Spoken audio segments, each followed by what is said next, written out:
mapagpalang umaga po sa ating lahat sa tanghaling ito. Buhay po ba ang Diyos? Amen. Lahat po tayo sumagot ng amen. Ano po? Isang palakpak nga po, isang masigabong palakpakan. Bilang pagbabalik po natin ng papurit, pasasalamat sa ating Panginoon, sa ating Diyos na buhay. Sa araw na ito, tayo kanyang muling inakay sa dakong ito upang muling alayan ng kanyang haing mainam. Ano po ba yon? Yung mga banal na aral po, yung mga mensaheng maririnig natin sa ating mahal na Apo Conching na makapagbibigay po ng kalakasan, kagalingan, hindi lamang ng karamdaman ng katawan, higit ng ating mga kaluluwa. Amen po ba? Mapalad po tayo mga tumugon sa kanyang panawagan. Mapalad po tayong tumugon sa kanyang paanyaya para sa araw na ito. At nawa nga mga hahal na mga kapatid ko, naway makamta natin ang kanyang haing mainam. Nawa tayong lahat ay mabusog sa kanyang alay. Amen po ba? Kaya mga kapatid, wag po nating sayangin. Ano po? Wag nating sayangin na tayo ay naririto. Kahit po mga nakaupo kayo, kahit po kayo'y nariyan lamang, kung tatanggap lamang kayo't makikinig na maititimo sa ating puso't isipan, tayo po ay makatatamo. Amen po ba? Mapalad po tayong lahat na naririto. Ngayon naman po, lahat naman po tayo sumagot ng amen. Ang tanong ko po, ang buhay ba ang Diyos? Sumagot po tayong lahat. Ano po? Paano naman po ba natin mapatotohanan na buhay nga ang Diyos sa atin? Paano po ba nadama natin sa ating buhay kung paano siya kumilos? Alam ko naman po na lahat tayo ay may mga biyaya ng nakamtan. Amen po ba? Wag po kayong mahihiya.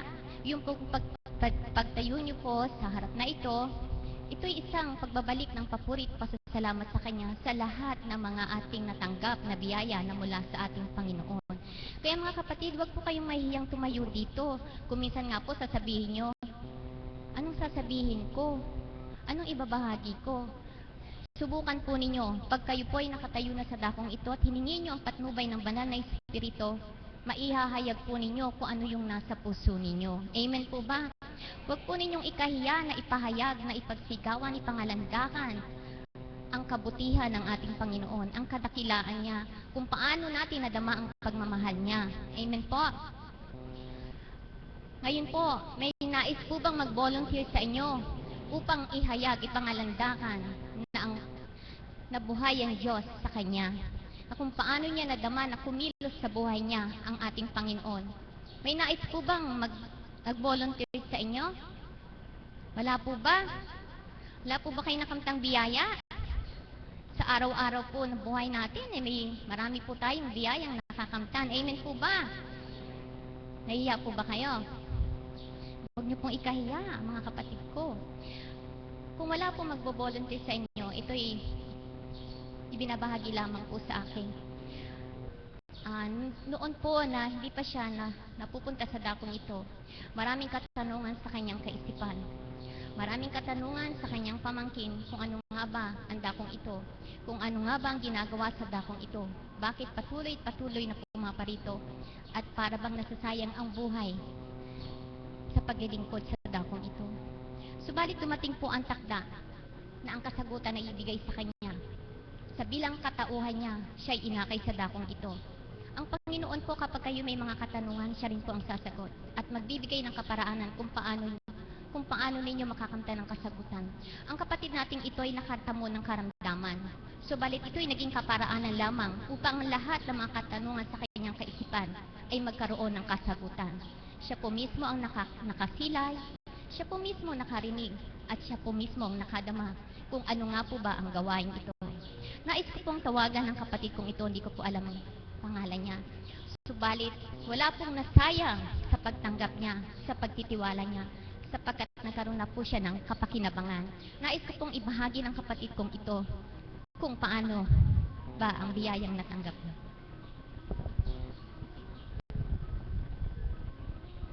Magandang umaga po sa mga alagad, sa mga kaps.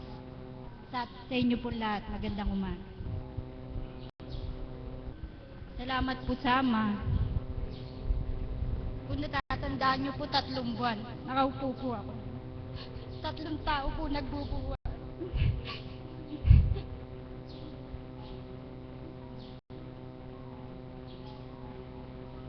Napakahirap po pala yung nakaupo ka lang, walang ginagawa.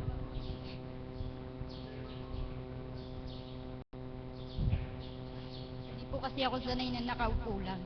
Masipag po kasi ako. Do tumitigil magtrabaho mag-ako. Siguro po, yun po ang paraan ng Ama para maakay po ako sa dambanang ito. Napakarami ko pong nakamit na biyaya sa pagtanggap sa akin ng Ama. Yung mga po hindi nagmamahal sa akin, mahal na po nila ako ngayon.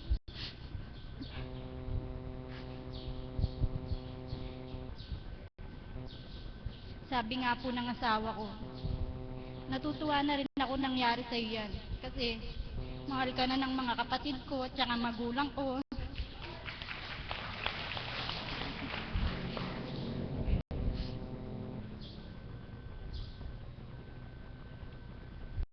Hindi po ba biyaya yun? Ang tagal kong inasam, sa isang iglap ko natanggap ko.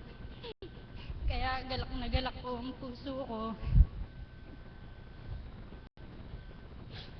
Nung pong pinatatayo ako ni Apo, hindi ako makakbang. Ninenervyos po kasi ako noon. Nanaginip po ako, so nabali na naman po siya. Pero maghapon ko pong pinagsisiyan yun. Hanggang gabi po. Nung pagkagising ko po, tumayaw ako sa bintana. Sabi ko, Ama, pasensya ka na. Ninenervyos po kasi ako kahapon, kaya hindi ako nakalakad. Bigla pong may nagsalita sa isip ko. Bakit ka matatakot, anak? Ako ang kasama mo. Kaya po, nagdasal muna po ako bago ako makbang. Sabi ko sa asawa ko, turuan mo ako makbang. Gusto kong mapakita sa Ama. Yung pinagaling niya sa akin, umakbang po ako. Sa pag-akbang ko po, una po masakit, 3 akbang. Pagdating po ng 4, wala na pong masakit. Tsaka nakapagtrabaho na rin po ako sa bahay. Kanina po nakita nyo, nakatayo na ako, nagjo-joyful na po ako. Habang nagjo-joyful po ako, napatingin po ako sa kanya. Nakangiti po siya. Kaya po pumikit ako, dumulundag po yung puso ko. Kasi kaya ko nang gawin yun. Sa ilang buwan pagpunta ko rito, kanina nagawa ko na siya. Kaya po umiyak sa tuwa. Kasi po, konting-konti lang lalakad na ako. Salamat po sa Ama. Salamat sa lahat. Walang hanggang pasasalamat. Nawa.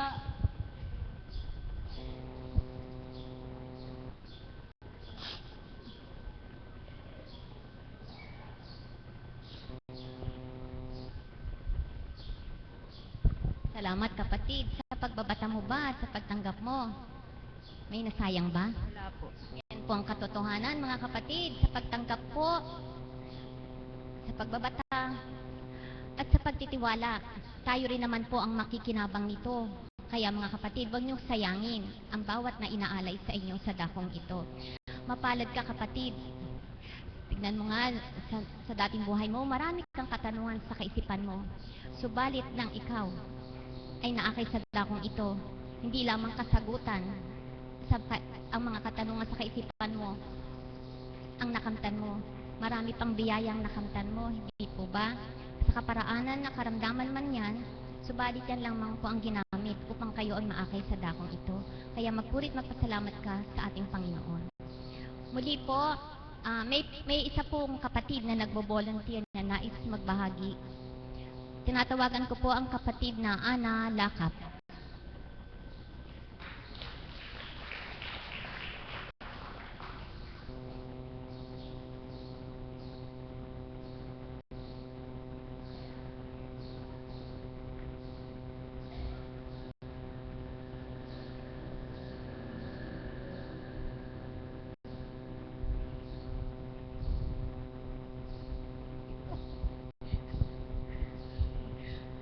Magandang umaga po sa inyong lahat sa tanghaling ito.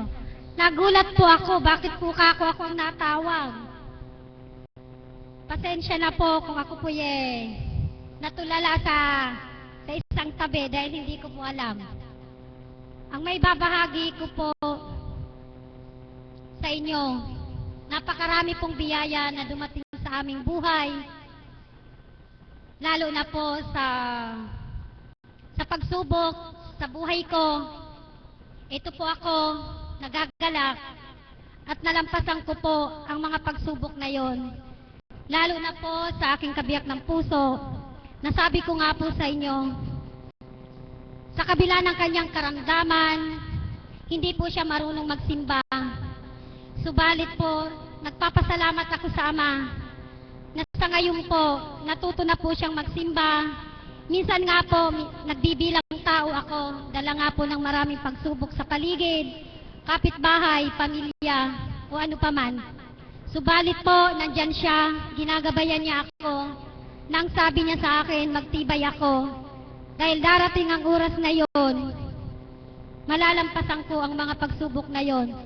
Subalit, salamat sa iyo, Ama, na muli mo akong inakay sa dambanang ito, na sa kabila ng aking pinagdaanan, pagsubok sa pamilya ng aking kabiyak ng puso, kagaya nga po ng sinabing naunang nagbahagi. Noon, hindi po ako tanggap, subalit po rin ng Ama ang aking biyanan. Nagugulat po ako, pinupuntahan niya na ako sa bahay, di ba po biyaya yon? Kaya, nagsusumakit, nagsusumikap ako, na kulang pa po ang aking hinihiling. Nasabi ko nga po, darating yon ang aking mga hipag naman. Unti-unti pong makakasama at mapapatawad nila ako. Sabi ko nga po, sa dating buhay ko, sabihin na po natin, napakasuplada ko. Nasabi ko nga po, pag ako po sinabihan ng masama, mas higit pa po ang igaganti ko sa kanila. Kaya maraming salamat sa dambanang ito at sa mahal na Apong Kunching at sa mga alagad na yung dating ako, unti-unti niya pang binago, na nagkakaroon man ako ng pagsubok. Nandiyan po ang mga ang asawa ko, ang alagad, na sila ang nagpapatibay ng kalooban ko, na sabi ko, Ama, tulungan mo ako na kung ano man ang nagawa kong pagkakasala, ako'y hinihingi ko po sa inyo na malampasan ko ang mga pagsubok ng aking pamilya, ng aking asawa. Subalit, salamat sa iyo na hinihiling ko nga po na yung kamay ng mga Panginoon ihaplo sa puso't isipan ng aking kabiyak. Salamat sa iyo, Ama, at napakabait na po ng aking asawa. Talaga po ako nag-uumapaw sa galak. Nasabi ko nga po, kaunting iyak, subalit ang kapalit, nananalangin ako na Ama, pasayahin mo ako. Ipinagkakaloob po ng Ama. Kaya salamat sa lahat na nagmamahal sa akin, na hiniling ko sa Kanya na ang biyanan ko magkalapit kami. Pinagkaloob niya. Maraming salamat sa inyo. Salamat, kapatid. Masupresa man, no? Volunteer daw po Mapalad talaga po ang mga anak ng Ama na tumatanggap. Maraming biyaya siyang makakamtan. Nais ko lamang pong magtanong, di ko po siya tatawagin upang magbahagi. Mga baguhan lamang po sila. Subalit nais ko lamang pong itanong sa kanila kung ano po bang kagalakan ng kanilang naramdaman, sapagkat nung nagjo-joyful po kitang-kita ko po kung paano sila bigay na bigay sa pagjo-joyful. Ngayon lamang po sila napunta sa dakong ito. Ano po ba mga naramdaman niyo, mga kapatid ko? Ang Espiritu po ng Diyos. Hindi ko may paliwanag kung ano yung naramdaman ko. Buhay po ang Diyos. Tingnan nyo nga po, ngayon lamang po sila napunta sa dakong ito. Subalit iba po ang naramdaman nila. Kaya nga po nung nagjo-joyful, talaga pong kitang-kita ko ang galak sa kanilang mga mukha. At saka po talagang bigay na bigay sila sa kanilang pagsayaw. Ngayon lamang po sila napunta sa dakong ito. Ang nadadama daw po nila, hindi nila maipaliwanag. At ang nararamdaman daw po nila ay tuwirang kagalakan. Maraming salamat salamat po, mga mahal na kapatid ko, naway patuloy at patuloy ang pagtungo nyo sa dakong ito at marami pa po kayong masisilayan at maririnig. Amen po. Ngayon naman po ang nais kong tawagan, madalas na po siyang magbahagi sa harapang ito. Subalit ang kanyang pagbabahagi po ay talaga pong kapupulutan ng aral, ng inspirasyon, ng kalakasan. Kung paano nga ba ang paglaban niya na sa dating buhay niya, sa nararamdaman niya, lumbay at sakit ang kanyang nararamdaman. Subalit nang siya ay maakay sa dakong ito, nandun man ang karamdaman pa rin niya, subalit iba na ang nararamdaman ng kanyang kalooban. Naalala ko lamang po nung isang araw, Thursday po, pagpasok ko ng adoration. Nakita ko po siya lumuluha dahil po may nararamdaman na sakit sa kanyang katawan. Subalit naroon po kami ni kapatid na Berhel na nagbibigay ng lakas sa kanya. At purihin po ang Ama, kahapon po at ngayon, ibang-iba na po ang aura niya. Napakaganda po niya at nasa harapan pa po siya habang nagjo-joyful. Ito po ang patotoo na kapag lumaban ka, makakamtan ka ng kalakasan. Amen po ba? Nais ko pong tawagan ang kapatid na Juliet upang magbahagi sa inyo na makapagbibigay lakas at inspirasyon sa inyo.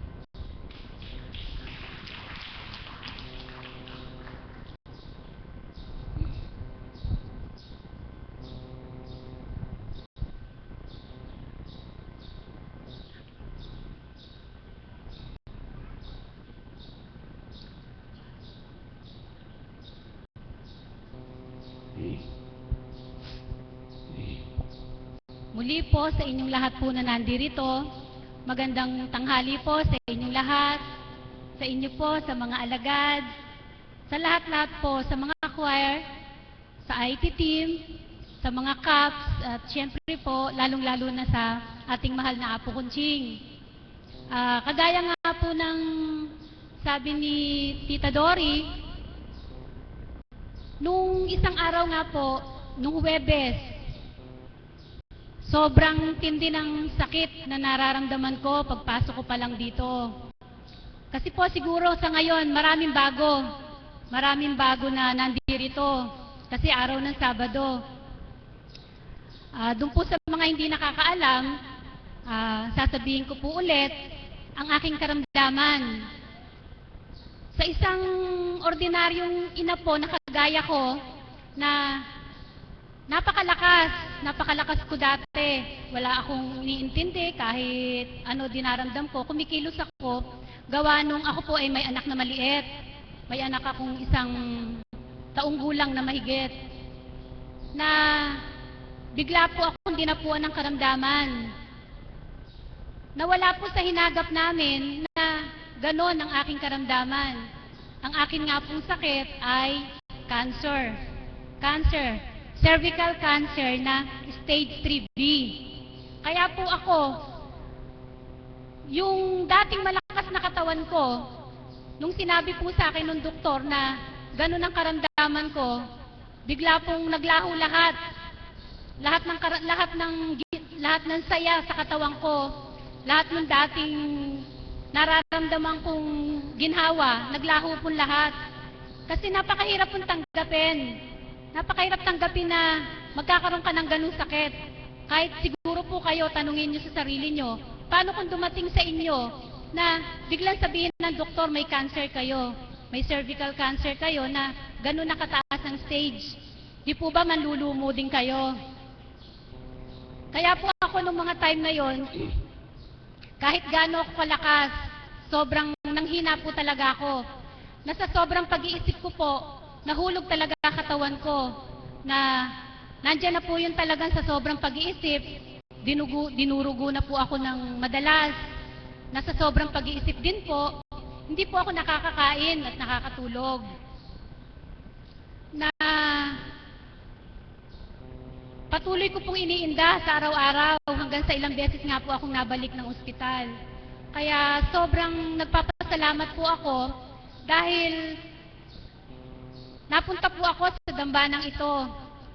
Kaya ang masasabi ko po talaga sa ngayon ay nagpapasalamat po ako Dahil kung hindi po siguro ako napunta sa lugar na to, hindi ako magkakaroon ng ganito kalakas na hindi ako magkakaroon ng kalakasan ng loob, kalakasan ng isipan para labanan ko ang sakit na dumapo sa akin. Nagtitibay po ako gawa ng nakilala ko siya sa lugar na to, na dati pong hindi. Na nang napunta nga po ako dito, marami akong natutunan. Maraming nabuksan sa akin na noon po hinihiling ko talaga.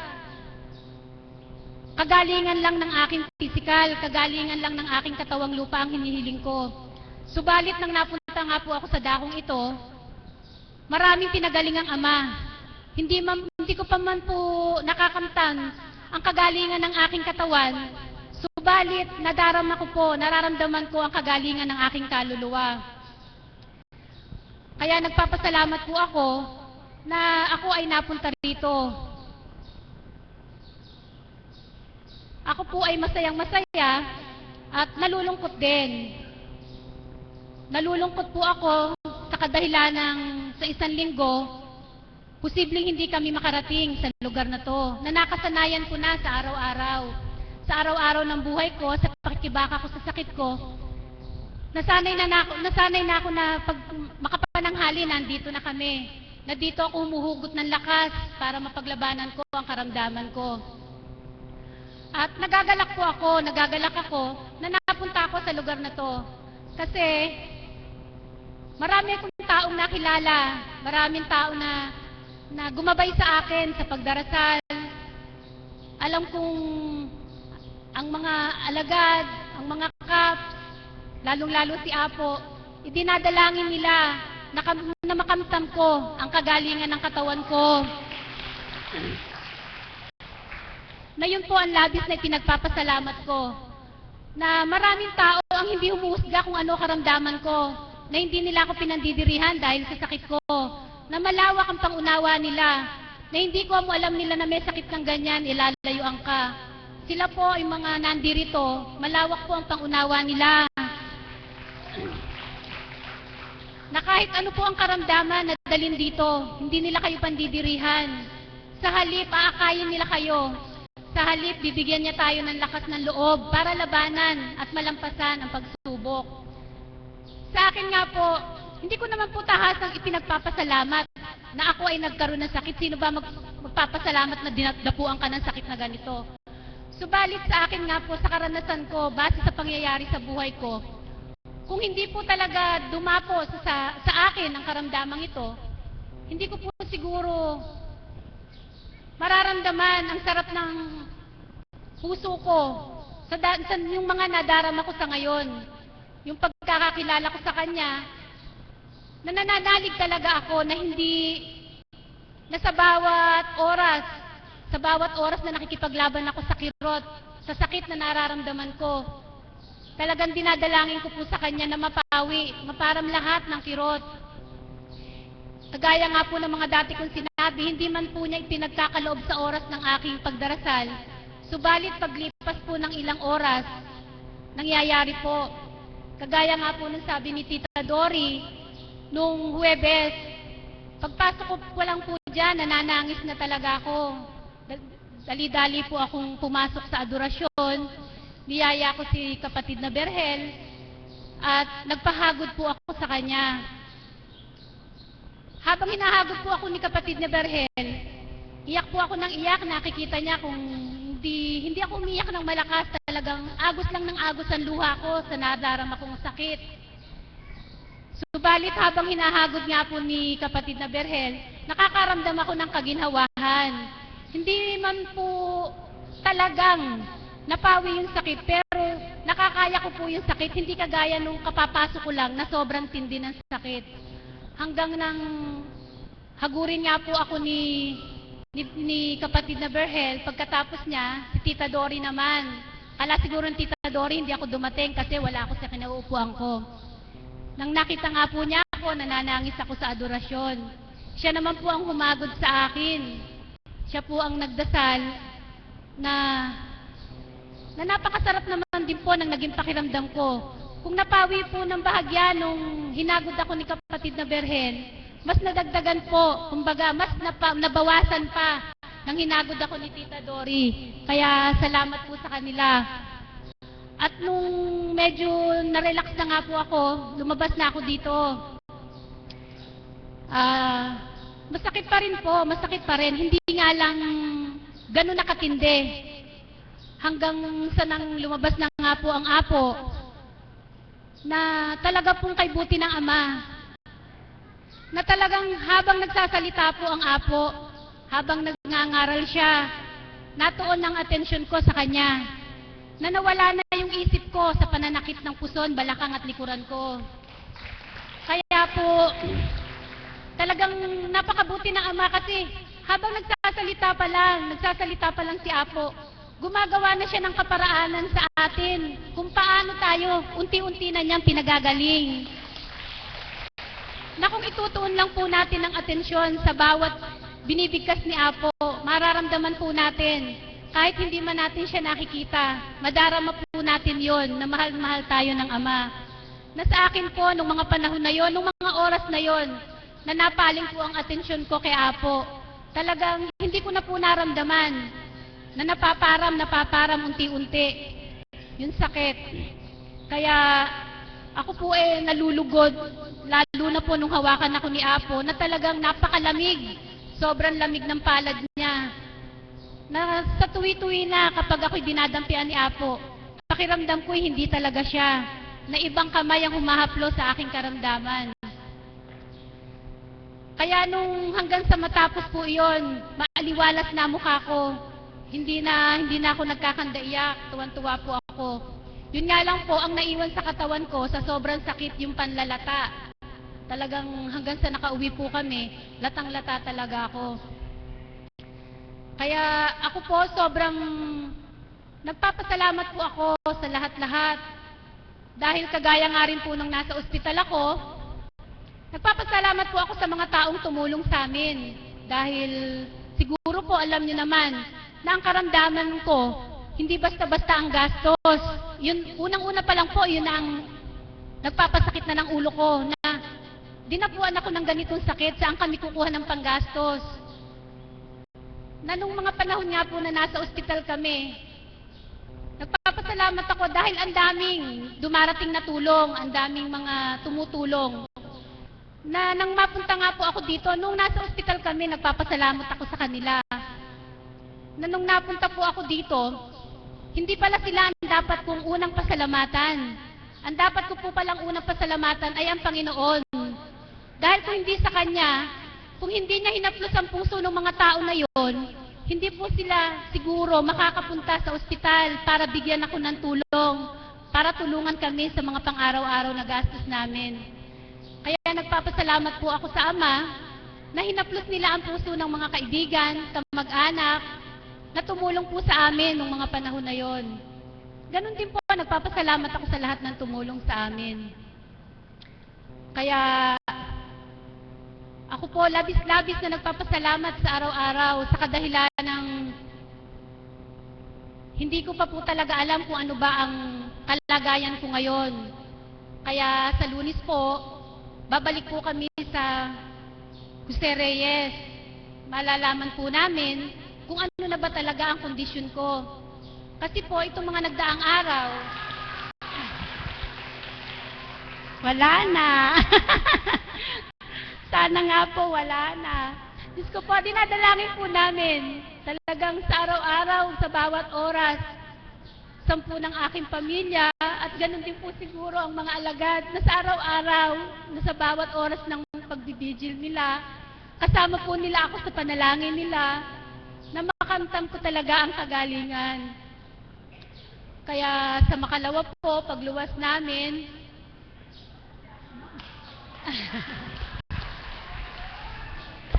lalamig ako. Ba't iba po ang biglang naramdaman ko? Bigla pong nanlamig ang buong katawan ko, sobra. Nasa ilang beses ko pong pagtayo sa harap na to, ngayon ko lang po naramdaman na bakit parang binuhusan ako. Parang binuhusan po talaga ako ng napakalamig na tubig na hindi ko maipaliwanag. ko po, sana po makamtam ko po talaga na kung hindi man po, bigyan po ako ng kalakasan ng loob na kung ano man ang sabihin ay maluwag sa aking puso na tatanggapin ko po kung ano man ang sasabihin ng mga doktor. Na sa araw-araw nga po, dito ko nakakamta ng kapanatagan at kalakasan ng loob. Dito po ako humuhugot. Naku, hindi po ako napunta talaga dito, siguro po, baka kung hindi ako nasa bahay, nasa ospital ako sa mga panahon na to. Kaya sa inyo pong lahat, sana po maging inspirasyon ninyo na kahit ganito ako, may sakit akong cancer na stage 3B, sa inyo pong lahat, kung may karamdaman po kayo, sana po maging inspirasyon ninyo ako na pilit ko pong nilalabanan. Lumalaban ako, hindi ako nagpapadaig. Sabi nga ng Apo, labanan mo kasi katawan ko to. Kailangan ipaglaban ko kasi siya, tumubo lang siya dyan. Kailangan ako ang magdesisyon sa sarili ko, hindi siya ang dapat magdesisyon sa buhay ko. Kaya sa inyo pong lahat, sana po wag tayong panghinaan ng loob. Subalit ako po kung minsan nanghihina talaga. Pag po dumarating yung punto na masakit, na amin ko po talaga nanghihina ako. Subalit, idinadaan ko po sa panalangin. Dinarasal ko po sa Kanya. Kaya, yun na lang po siguro sa inyong lahat po. Maraming salamat po. Maraming salamat. Salamat, mahal na kapatid ko. Ang kinin mo na walang-wala na makikita. At yung nadama mo kanina, ang kinin mo na yun ay tuwirang nilinisan ng buong katauhan mo, gayon din ang iyong karamdaman. Kaya ang kinin mo, mahal na kapatid, na walang-wala na. Kung pagmamasdan niyo po ba siya, masasabi niyong may karamdaman siya? Wala po. Ano po? Talaga pong wala na. Pero po nung una siyang tumungo dito, lagi po siyang nakahiga. Hindi po ganyan ang mukha niya. Kaya papurit pasasalamat sa Ama na siya ay tumanggap at nakadama. Mahal na kapatid, nung time na nasa adoration ka, katauhan lamang po namin ni kapatid na Berhel ang ginamit. Subalit ang banal na Espiritu po ang nagpadama sa inyo. At ganun din po sa inyo mga kapatid. Huwag niyo pong titignan yung bilang pagkatao, kundi ang namnamin po ninyo yung nag-aalay sa inyo, lalo't higit po ang mahal na Apo Conching. Wala po kayong kamalayan kung sino na po ang kaniig ninyo. Hindi po tao. Kaya kung tuwiran lamang pong tatanggap kayo, iba ang madadama nyo. Amen po ba? Paano po ba kayo makatatamo kung hindi kayo tatanggap? Kailangan tumanggap po muna kayo. Amen po ba? Naantok po ba kayo? Hindi po. Bibigyan ko po kayo ng panggising. Kapag siya po ang tumayo sa harapang ito, talaga pong magigising kayo. Tinatawagan ko po ang aming Mother of the House, si Nanay Marisa.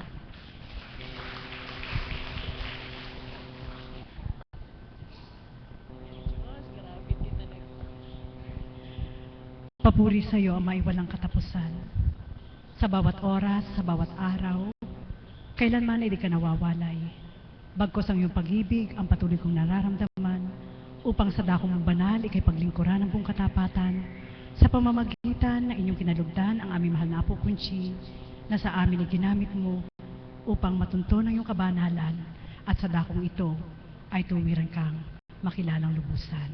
Amen. Buhay po ba ang Diyos? Alam niyo po, ang kininyo na po, sa totoo lang po, sobrang galak po ang aming mga puso kapag may nagpapatotoo po na sa kalooban ng ating Ama, wala pong makakalirip kung ano yung kaya niyang gawin.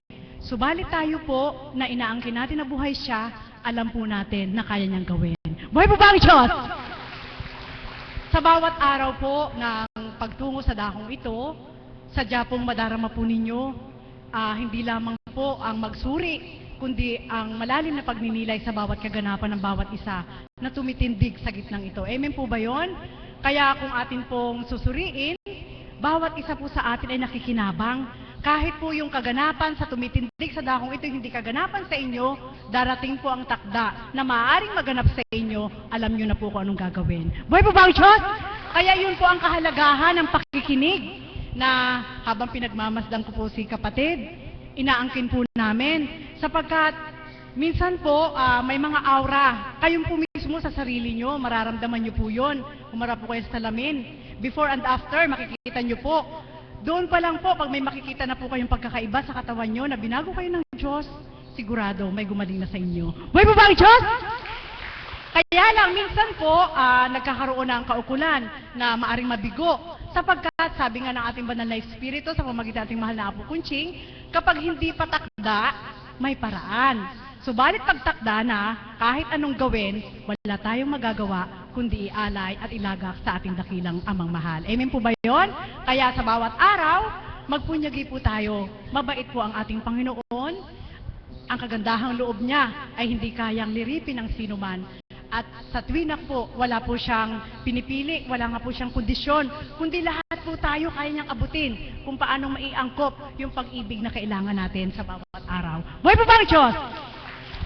Alam niyo po, sa bawat araw, sabi ko nga po sa inyo, kami mga alagad, sa araw-araw ay nananabik na makinig ng sa banal na Espiritu, sa katawan nating mahal na Apo Kunching, na ang mga aral na ito ay hindi basta lang para tanggapin, kundi higit nagpapalalim sa mas malalim na kaparaanan na dulot ng Diyos upang ang bawat isa ay makakilalang lubos sa magagawa ng Diyos. Amen po ba yun? Sapagkat kung ang aalamin lang po natin, halimbawa po, ito po hindi isang pangaral sapagkat ito po ay isang pagpapahayag ng kaukulan kung paano po kami mga alagad ay nagtitibay, kami mga alagad ay nanatili sa kabila po ng mga unos na aming pinagdaraanan, nananatili po kaming nakakapit sapagkat alam po namin higit na nakakapit ang Diyos sa aming mga katauhan. Buhay po ba ang Diyos? Simple lang po, sa bawat pagtanggap po, sa bawat aral, sabi nga, hindi ka maaaring maghinanakit. Kundi, sa bawat pagtanggap po ng mga aral, hindi mo rin maaaring masabi na hindi ka na ganon. Kundi, mataman kang susuri pa rin sa bawat araw. Kahit yung mensahe na yun ay hindi angkop sa'yo at angkop sa ilan, maging sa'yo, kung susuriin mo ng malalim, maaaring mayroon pang angkop sa'yo. Buhay po ba ang Diyos? Amen po ba yun? Totoo po yun. Sapagkat, sabi ko nga, sadya pong mahirap maglahad ng katotohanan, subalit kailangan ilahad. Dahil karamihan po sa bawat katotohanan masakit. Amen? Bawat katotohanan po masakit. Subalit kailangan tumanggap. Amen po ba yun? Buhay po ba ang Diyos? Kagaya po halimbawa, pinatutuo ko na po ito noong nakaraang gabi. Subalit sabi ko nga, sa bawat araw, ang ating Panginoon ay hindi natin kayang liripin kung ano yung kaya niyang gawin. Na nung nakaraang linggo, sadya pong pinagalak ako ng ating Panginoon sa hiwaga na binigay niya sa aking buhay. Na sabi ko nga, paano masasambit ng mga tao na wala pa sa ating Ama na kawawa ang mga lingkod? Hindi po kawawa ang mga lingkod. Alam niyo po, ang nasasambit ko po sa Panginoon, kung darating ang takda na ako'y bibigyan niya po ng apo sa aking anak, at siya'y lalaki, sa kalooban ng Ama ko, kumbinsihin ko pong magpare. Buhay po ba ang Diyos? Amen po ba yun? Totoo po yun. Marami na pong magmimithi ngayon sapagkat humahanga ka na doon sa totoong aral ng mga pare dahil bukas ka na po sa pakikinig sa banal na Espiritu sa katauhan ng ating mahal na Apo Kunching. Buhay po ba ang Diyos?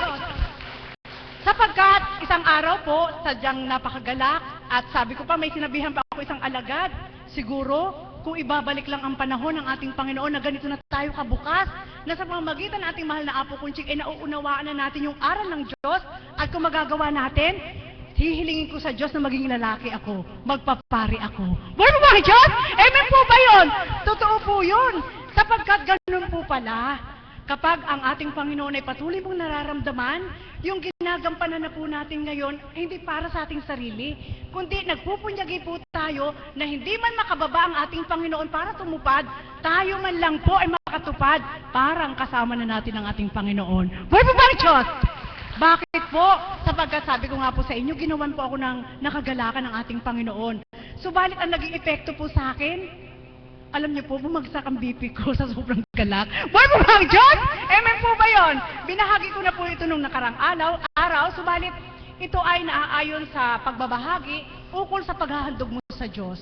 Paano ba maghandog ang Diyos at paano ka hahandog sa Diyos? Napakalalim po sapagkat bilang mga alagad po, kami po, nagsusumikap, nagsusumakit na makatupad sa tamang aral na sa pamagitan ng karampot na kaalaman, doon sa karampot din na kakayanan, makatupad po kami doon sa aral. Kaya sa bawat araw po ng pagtupad, nagagawa rin po namin na halimbawa, ang kaya lang po namin ay piso, makapagbibigay din po kami ng piso. Amen po ba yun? Ang kaya po namin ay 5 piso, makapagbibigay din po kami ng 5 piso. Subalit ang ating Panginoon, sa ganun po palang kaparaanan na ginampanan mo sa kapwa mo, hindi lang yun ang ibabalik sa iyo ng Diyos. Why po ba ang Diyos? Paano po nangyari? Nung nakaraang linggo nga po, sabi ko nga po sa inyo, ito po hindi isang pagmamalaki, subalit isang pagmimilay. Na ang pasubali ng Ama, saan dako ka man pala tumungo, kung ang dala-dala mo lang ay ang kanyang kalooban, kaya kang mabuhay. Why mo ba, Diyos? Sapagkat kaya niyang humaplos ng isip ng tao upang gawin sa iyo ang marapat, at yan ay naganap po sa akin ng linggo. Mayroon po kaming tinunguhan, hindi ko na po sasambitin sa inyo ang pangalan, kung sino yung mga yon. Subalit, sa puso ko, sabi ko nga po, maaari lang gawin yon sa isang apo kunching. Sapagkat ang ating mahal na apo, malalim na ang pagsasumakit sa ating Panginoon at katapatan. Subalit sa isang alagad, na lalo kagaya ko, parang na-overwhelm po ako na gawin sa akin ng kapwa ko.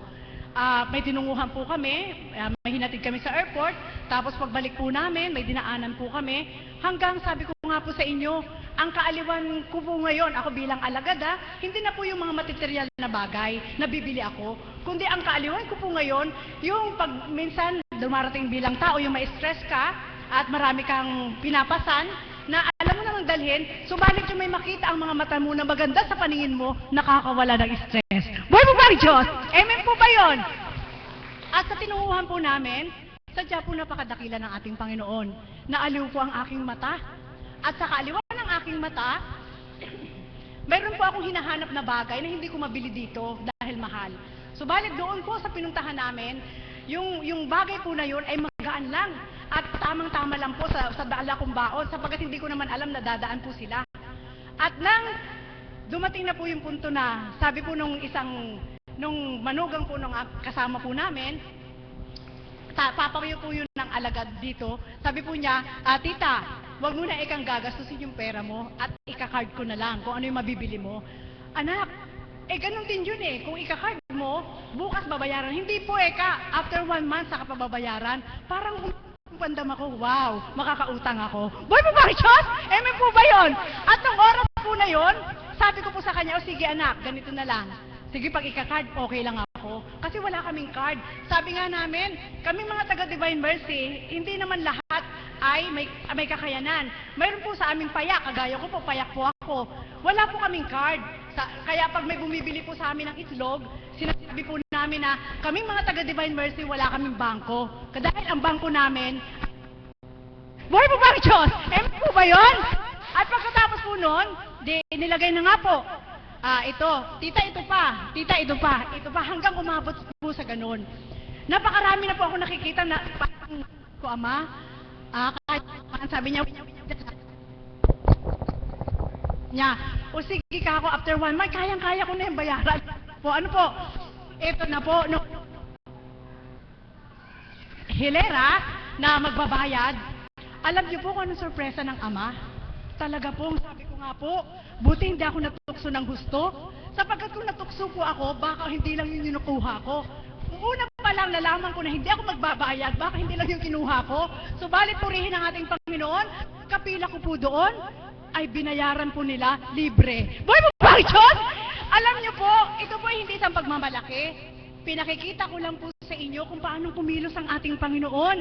Sapagkat sa kaparaanan po na dulot ng Diyos sa dakong ito, kami po mga alagad, kaya alam po namin na wala man kaming hanap buhay, nakakausad kami sa aming buhay, alam po ng ating Panginoon kung paano namin gagamitin yung kaloob po niya sa amin. Halimbawa, sa araw na ito, bibigyan lang kami ng 100.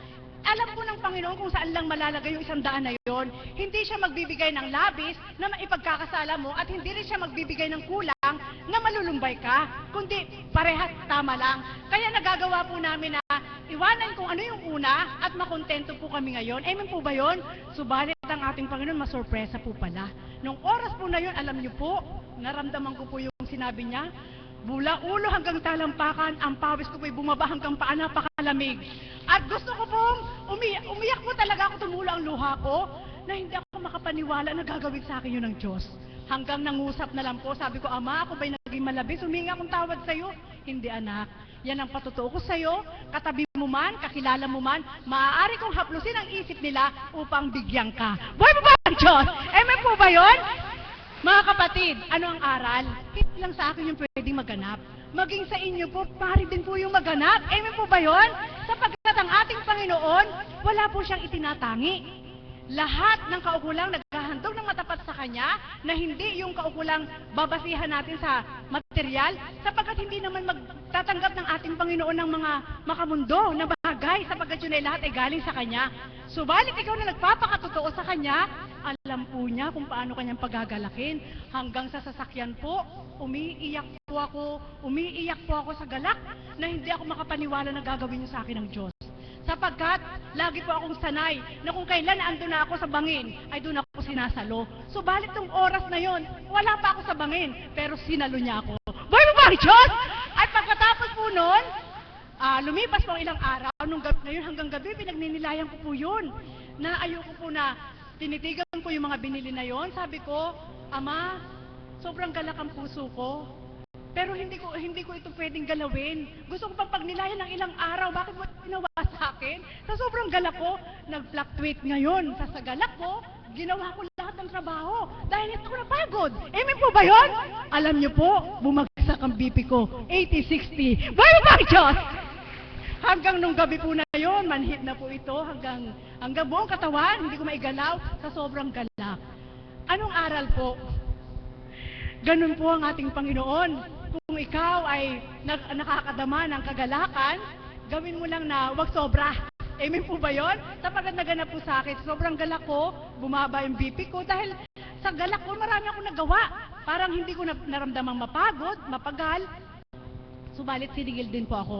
Nag-80-60 po ang aking dugo. At pagkatapos po noon, isang gabi lang ko lang pong ininda yun na hindi ako makatayo, nangapalang ulo, hindi maigalaw ang kamay at manhid na manhid. Subalit pagkagising ko po, normal na normal na. Boy mo ba, Diyos? Anong nais ko pong ituran sa inyo? Ang ating Panginoon, kapag naghandog ka ng tapat sa Kanya, hindi man material na bagay, puso mo lang at isip mo lang. Makikita niyo po kung paano siyang kumilos. Sa bawat araw, sabi ko nga po, sa pamamagitan ng ating mahal na Apo Kunching, sadya pong binubulong ng Panginoon sa nararapat tumupad at gumanap na hindi siya mabibigo na maaari niyang gawin sa'yo. Amen po ba yun? Kaya hambing kung paano sa dakong ito, ang ating mahal na Apo Kunching ay tuwirang ginagamit ng ating Panginoon. Kung kayo buwan po ay nagsusuri, hindi po tao ang naghahandog sa inyo. Patunay lamang na ang ating Panginoon, pamagitan ng kanyang Espiritu, lumukob na sa pagkatao ni Apo Kunching upang mangusap sa ating lahat. Kaya sa makatuwid po, sa oras ng pagluwal ng ating mahal na Apo Kunching at naghahayag sa ating lahat, hindi na po yun siya bilang tao, kundi ang ating Panginoon na nag-uulat sa ating lahat upang sa kaparaanan pong dulot niya sa dakong ito, ay isang kaparaanan na napakadali para maabot natin ang ating Panginoon. Amen po ba yun? Hindi na kailangan mamatay tayo para makita siya, kundi sa dakong ito, buhay na buhay, mulat na mulat ang mata, nakaririnig, nakadadama, nayayapos, maaari nating gawin sa ating Panginoon. Muli, magandang umaga at maraming salamat. Maraming salamat po, Mother. Nagising na po ba kayo? Yan po yun si Mother, talagang fighter po yan. Maraming salamat po sa mga nagbahagi sa araw na ito na kalooban ng Ama na sila ang tumindig sa harapang ito. Katulad nga po na sinabi ni Mother, wag lamang po tayo ang kailangang handugan. Matuto rin tayong maghandog. Wag po tayo sa tuwing ay hingi lamang ng hingi sa ating Panginoon. Hindi pa man po natin hinihingi tuwirang ibinibigay na sa atin pagkat batid po niya kung ano ang mga pangangailangan natin. Amen po ba? Kaya mga kapatid, ito lamang po ang gusto kong iwan sa inyo na inyong pagnilayan na sa tuwing na itanim sa ating kaisipan na ano na ba ang naihandog at maihahandog pa natin sa ating Panginoon bilang pagbabalik ng pasasalamat sa lahat ng mga biyaya na ating nakamtan. Amen po ba? Ngayon naman po, nais ko pong magkitayo po tayong lahat upang awitin ng